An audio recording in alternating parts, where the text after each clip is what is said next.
What does it take to sustain a music career for 10 plus years, plus write an album that hit number 3 on the Heat Seekers chart? Colony House lets us in on their songwriting process.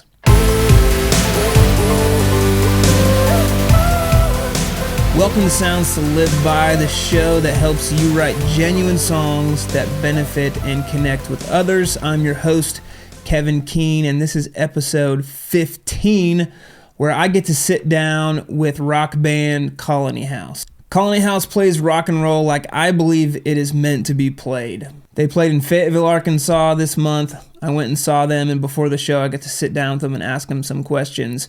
They put on a killer show and solidified me as a fan more than I already was.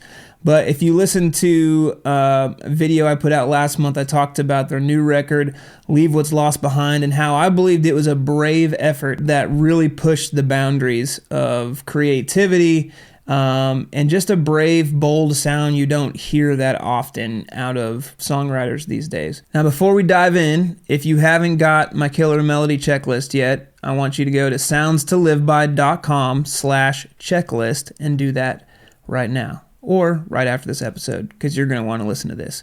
But it's a free guide that just helps you craft better melodies. My gift to you, I want you to have it. But let's not keep you waiting anymore. Here's my conversation with Colony House.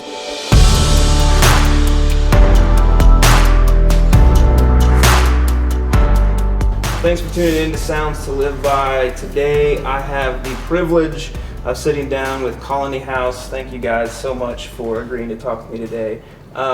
So we'll just dive right in. You guys are on your tour supporting your new album. It's been good so far. It's been great. So good. So good.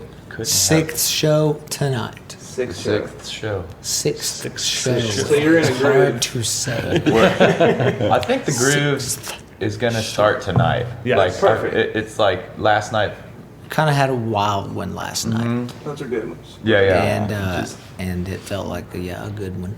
A good one to launch off kind of of. getting into the groove of this tour. Sold out show tonight here in Fayetteville. Yeah.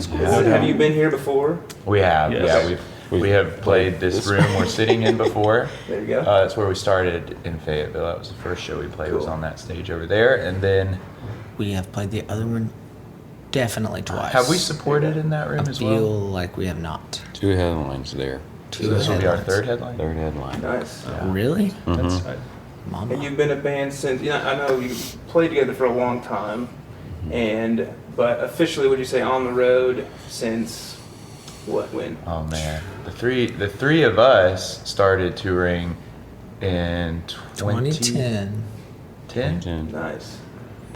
Both, Wow. yeah, I 10 mean, years in, man. 10 years in. You're a Colony, decade in. yeah, We're a decade Colony in. House. So touring And I Colony mean, House. technically, Park opened one of our first shows. Our first show outside of Nashville, really. One of them. So we didn't tour together, but he'd been there since then. And then in 2014, Park started playing. Right, 2014? He started playing with us full time, and then a year or two later, joined the troops. So. Awesome. So going from a 3-piece to a 4-piece, what was that like? Was that just like, It was felt awesome. good, felt like Yeah. home? Oh, it felt so good. Felt We great. always wanted to be a 4-piece. Like we hired a bass player, but the rule of thumb for us was like, we won't add someone to the band unless they just make us better. Feels right. And Park indeed made us better, continues to make us better. Yeah, That's 'cause good. a band is like a marriage. You're on the road. If you don't get along, it's not going to be good. No Oh, matter how yeah. good it sounds. That's the truth, Yeah, man. no That's doubt. the truth. All So the far, bad our parts. marriage is pretty None of nice. the good Nice. parts. No counseling needed yet? Not yet. Just kidding. I've been meaning to personally. talk to you guys about that. That's So- what these are.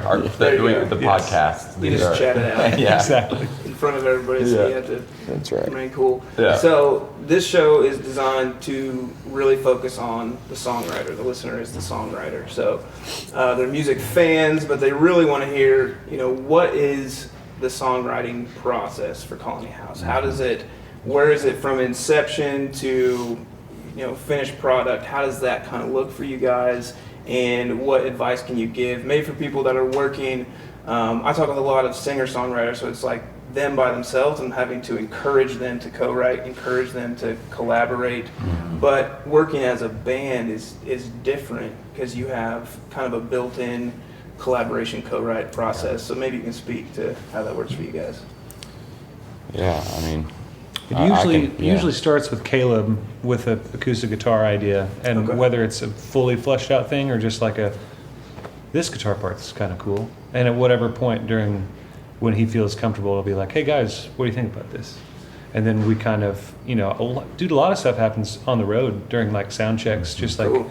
messing around with new ideas. The last tour we were on, we pretty much wrote the majority of a song called El Capitan on the new record. And yeah, so much of it was just like, we kind of were just messing around.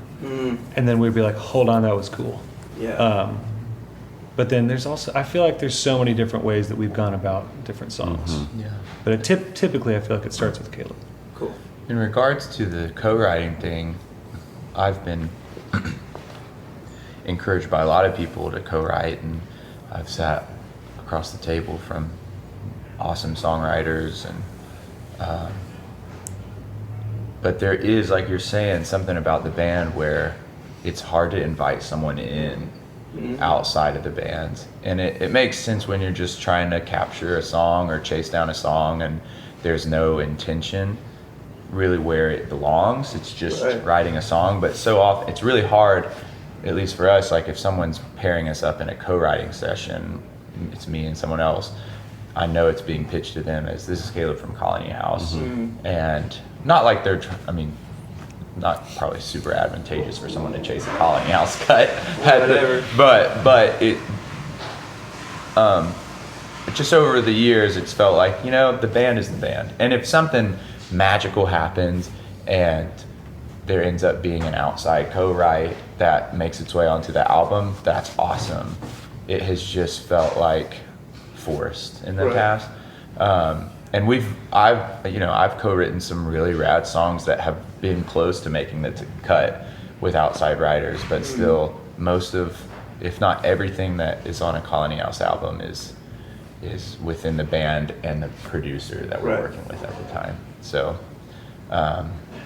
there's definitely something kind of integral about keeping it in just the four of us. Has it been real natural for you guys? A lot of people, I feel, have either it's a struggle to find their sound or it's a process to find their sound. I feel like you guys, really have that rock and roll sound that seems to be, in other areas dying out. The U2 influence on the new album. I'm hearing some like Queen. I'm hearing some like, a lot of different. And El Capitan is so. I already did a video, and I talked about you guys. I talked about your new album, and I said when I first heard it, I stopped and said, "This is just a brave effort. It's bold. It's a courageous effort." And I was encouraging people, take this as an example that you should always be pushing yourself beyond your limits and beyond your comfort zone. Would you say your guys' sound is that it was just been natural to do that, or has there been an element of pushing like the boundaries, pushing the limits? Are you being just totally true to yourself, or is it like we've had to dig a little bit to find this sound of who we are, if that makes sense? Man, it made me think about this whenever you said talking about the sound, like sonic identity of a band. I heard this interview with Matt Berenger from The National. Okay. And he was talking about how, they had like this thing where they would always be like, I don't know if this, like in the writing process, like, I don't know if this sounds like a national song or something like that. And at a certain point, he said that they began to just be like, man, forget that. Like, we're not doing this anymore. Like, if we like the song and it feels good to play to us, then it is a national song. And there's something about that I like really resonate with. Where like if I like really think through it, it hasn't been like a super calculated move to find the Colony House sound. That's cool. It's something that happens when these four people get into a space to create music. And and I don't know, go down the rabbit hole of like trying to find out what that is. Like we're at a similar stage of life. We love the same kind of music. We listen to the same kind of music. We go watch shows together. Like we're inspired by a lot of similar things, and so like we're at least remotely on the same page. You know what I mean? Mm-hmm. But like, I think that's what makes a band is like when the people get together and they write a song. Like, if it's you kind of don't want to be able to put your finger on it so that it sounds like something different. You know what I mean? Right. So I don't know. I don't know what you guys think, but like, it doesn't feel like we locked ourselves in a room at any point and we're like, well, we should do this kind of thing because that's what Colony House sounds like. You know what I mean? It kind of has felt a little bit more like, I don't know, individuals coming together to like make this thing. You know what I mean? Right. The effort to me is like the digging we have to do is to just do the natural thing, because so often you're hearing like there are outside voices, whether it's a label or a manager or just your own kind of brain kind of fighting against itself, being like, well, this is what's happening. Do you try to play that game? And so the fight for me is to just do what's natural. That is a fight in and of itself, is to be like, we do this. We want to play guitars. Yeah. And we have sat across the table from radio programmers who are literally like, guitars just aren't cool right now. They're not in style. And we're like, just so you know, that's what we do. Yeah. Like, why are you here? But that's just, and we have to just, but that's what we're good at. I mean, that's what we've practiced. And so it'd be a bummer if we tried to. Now, all that said, we always want to push ourselves and like explore the new spaces. That is, just always that balance of finding new territory, but also just being like, this is what we do well. Right. So if I'm talking to an aspiring songwriter, someone that's either brand new or they're struggling to, it seems like the inner critic in songwriters saying, no, I'm not good enough. Can I really get into this and have some kind of self-worth when I compare myself to my heroes? Do you think there's an element of kind of like the whole, you got to learn the rules before you break them, as far as can a brand new songwriter really be true to themselves? Or are there some things that are just like, there are learned techniques, there are ways to study this out, or is it just people need to be true to that authentic artist in them and break the rules before they ever learn them? Because I know, and you could also speak to, you guys being, the sons of a very popular musician and songwriter, and I'm sure there's huge benefits to that. I'm sure there's been also some things to work through as far as finding your own unique identity. So that might be a confusing question, but a brand new songwriter, go with their gut, or are there some things they need to learn that are just kind of tried and true? How do you look at that? Yeah. I feel like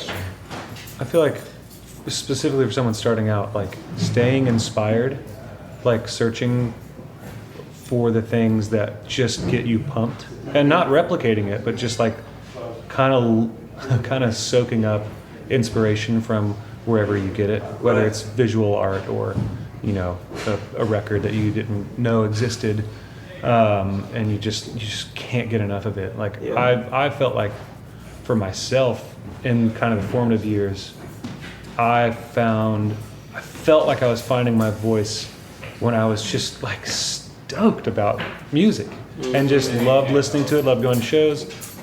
And then whenever I would sit down and write, I mean, half the time if I would get like stuck or something, I'd just write about being stuck. Yeah. Like just something to get through to the next stage. But I just remember, like, it's funny now because I don't really have, like, I'm bad at making playlists. I'm not super great when someone asks me, like, what are you listening to right now? I'm like, why did I just forget what I'm listening to? But back in the day, it was, I could have told you, it's like, it's these two records from this band. I just can't get enough. And then there's this one song I listen to every night. That was like a thing for me. And I felt like I was just storing up all this inspiration to then, like, when it came out, what came out, I think, was appropriate. I think, to answer your question more directly, I think you kind of just gotta like do it in whatever way it's like coming out of you, and then maybe like kind of after that stage, looking back and be like, oh, there are no rules. Yeah. Cool. The next thing that I do, I'm just gonna like keep pushing the boundary. Right. Yeah. That's great. Yeah, I think of it too as like art in general. It's like the best, the most abstract artists in the world, or filmmakers, the ones that are winning the awards to the ones that are just making fun films. It's like there are these templates that just help you understand, like you're saying, like these little guidelines, these little foundational things that I think the best artists, if they understand those principles, are the ones that are able to break those principles in a way that feels like it can still connect, Yeah.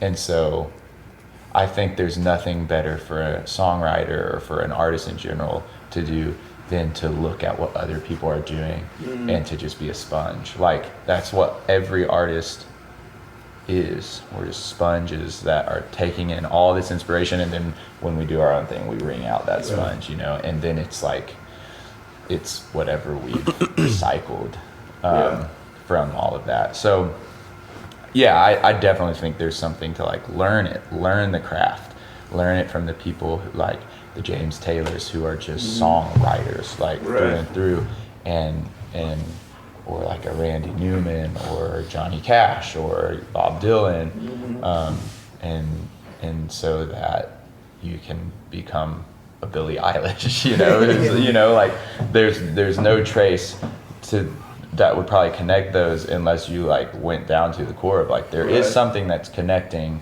and there actually might be a lot more in common when you really break it down, Yeah, I can't remember that Bob Dylan quote exactly, but it's something to the effect of like, you can't expect to write like another writer until you've lived the life they've lived. And so there should be something essential about each of our lives. When we write a song, you're getting a piece of that person, and that feels very real with your guys' music. You feel like you get, without knowing any of the story, part of the story. Like, and it's this way to connect, person to person, like songs like Trying, like it's we all have experienced that. In all of our, whether you're a songwriter, an athlete, a mother, a businessman, we've all tried to do what's expected, and really finding that. But where is the motivate? What's the true meaning and value? And so I think for songwriters that either starting out or they've been writing a long time but maybe have never gotten to play a stage or never have experienced anyone even hearing their music, some of the greatest songwriters may have never even played, recorded. They might have just played in their house, and their friends and neighbors might know about them. So what is maybe a healthy, we might not all get to be Colony House, but what's a healthy mindset for a songwriter? What's the true reason someone should write music, and how do people keep that focus, whether they have the struggle of never really making it, or success and actually getting to live out your dreams can also have a struggle. So how do we keep the right mindset as we write? I think it comes down to like expression. Like,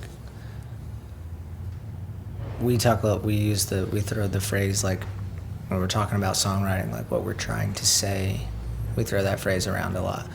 I think there's a certain point where you're trying to, whether you're painting a picture or you're taking a photograph or you are writing a song in your bedroom that maybe no one will ever hear, like getting that expression out of you is what is the purest form of like being an artist, in my opinion. And there's like plenty of songs that I've written that just like, for me in that moment where I was like in my room, was like really cool and like a great expression for myself to just like get out.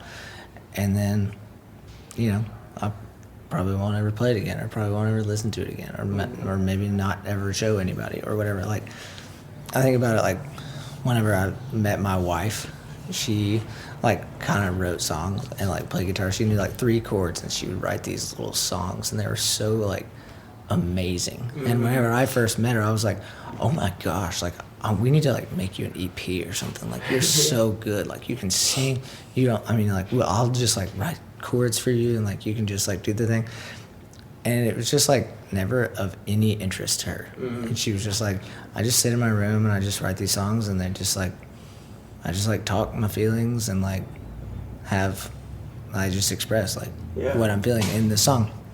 And like, I know people who paint that kind of do the same thing. It's just like, it's just a mood for you to like express a feeling or to like get some sort of emotion out. And I feel like that is also what we're doing. Now we've obviously like commercialized it in a way to like make a job out of it. Right. But in its purest form, that is where I feel like it starts for us as well. And I just feel like that When is we're like healthy. when you're healthy. Yeah. And so I don't know. I think that's like, I think even for people that are starting out, like, it's important to note that you don't get the second thing before the first thing. Like, you know what I mean? Like, and when you're doing it the way you should be doing it, at least in my opinion, like, you're expressing something first, and then what you do with that expression is a different thing. Yeah. You know what I mean? It's like identifying, for me too, I have to identify the end goal a little bit, because I think about different things I do in a creative space. Like, I love woodworking, but I'm not great at it, but I love it. Speaking of, sounds like a table saw. I love it. I would never, if someone was like, hey, make me a table, I'd be like, no way. But I do enjoy it, and I get as passionate about it as I do songwriting. Okay. I feel the same things. I feel the same frustration and the same like obsession with it, where I want to like figure out how to make it work. But I don't feel like I'm trying to communicate or make this for someone to see. I'm kind of doing it for myself. Yeah, that's really good. With songwriting, I have just identified that, yes, I want to be super authentic and I want to write songs that are personal, but I really want to hang this up on a wall for people to see. Like, I want to create, when I'm writing a song, I want to write a song for people to connect with. This isn't just for me and in my house. And there are some songs that are that way, and I've literally some songs that I thought would never make an album, that I thought I was just writing for me, that did end up being something for a lot more people. But I do think there is something about identifying what you want with your expression. It's like, Scott's wife wants those songs for herself. I would want to write songs for people to sing with me. And to see, or I want to paint a picture and I want to give it to someone, or you know. So I do think there is also, though I think all great art is the like transparent, vulnerable, authentic art that is, I think, a tale as old as time. We all know that. But I do think identifying what you want with it is powerful. Is a powerful tool and gives you something to fight for as an artist. Like, I want this to be seen. It's just direction. Yeah. I think also, like what Scott was saying about, in its purest form, it's just expression. Like, along with that, creating art is good to do. Right. It's good to have art, whether it's personal or for other people, regardless of if it's making you money or if it's just giving you joy. And I'm just kind of in this space right now mentally where I keep thinking about art, and it's like, well, it's good to make good art, so do it. Like, sometimes it doesn't have to be super complicated. It's like, you have this desire, regardless of what level you're at, make it. do Right. it, create. That's good. It's good for you, and it's good for people that will receive it, as long as they're not jerks. Yeah, I just think it's good to make good art. It's kind of like the old Stephen Pressfield, just do the work. Mm-hmm. Writer's Yeah, right. yeah. You know, take the kind Is of... that the war of art? Yeah, the war of art. Take the big prestige out of it. No matter what level anyone is at, a real writer just does the work. Yeah, And that- true. When you said that, it reminded me of my friend Davey Basinger. He used to sing for a band called Bleach. Oh, yeah. Yeah, and he was telling me one time, he was like, I was sitting at, I think it was his niece or someone in his family, a little girl, and he was sitting there, he's like, I just picked up a guitar and I just made up a little song and I played it for her, and she kind of giggled and laughed and ran away, and he's like, I didn't think anything of it. And he's like, a couple minutes later, she came back and she drew me this picture about the song and like how it was special, and I was just thinking, like, that's, I mean, the gift we have, whether it's for one little girl or, you know, for the world to hear, it's both are valuable, you know, and Yeah. so, I mean, you guys are right, just staying authentic, staying real, and maybe that struggle for artists, maybe the hardest one really is just being natural, letting it just be real instead of trying to force it and mold it, but also knowing the intention of what we're trying to deliver, so. Yeah, man.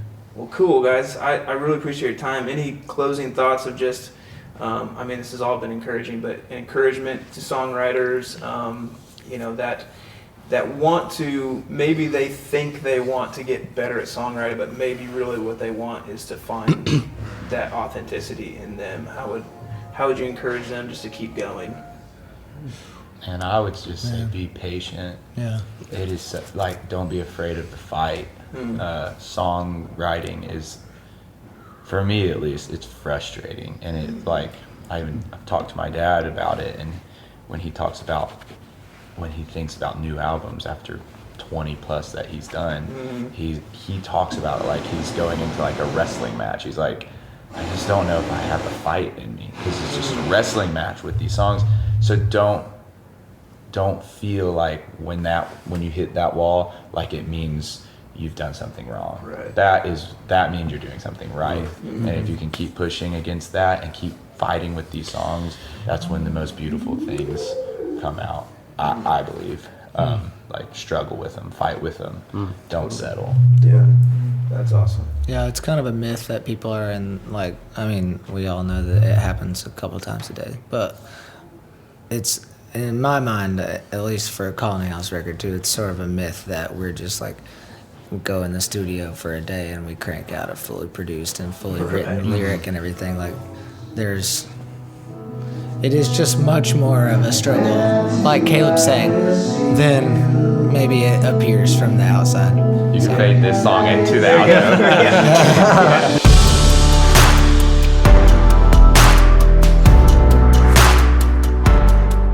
Well, right at the end there, when we were wrapping up our conversation, the sound guys started getting prepped for the show that night, so that was the music that came in and kind of had a little funny ending there. But the whole premise is they have a new album out. Go support it. Leave what's lost behind. If you can catch them on tour, you should do it. They put on an amazing show. Great guys. I hope you were encouraged by what they had to say, with the big takeaways being, you know, write songs that are authentic to you. You know, Park put it best. Just do it. If you have something in you, creative and artistic, it's good for you and it's good for others. Just create it. And I think if we can just keep focused on that, to just do it, quit letting things that hang us up, and keep moving forward, we'll be a lot farther down the road than we think. Again, if you haven't gotten the Killer Melody Checklist yet, go to soundstoliveby.com/checklist. If you're watching on YouTube, subscribe to this channel, like this video, comment below. Let me know other artists you'd like to see me interview. I want to bring you a lot more content from other artists, other creatives. So let me know who you'd like me to interview. Also, if you're listening on Apple Podcasts, please leave me a review, 5 stars if you can. And same thing there. Let me know what you thought of this episode. I want to know this is beneficial to you. I want to keep making these videos better. I want to help you as a songwriter to succeed. Thank you for listening today, and I'll catch you next Tuesday, bright and early, with a new episode. See you there.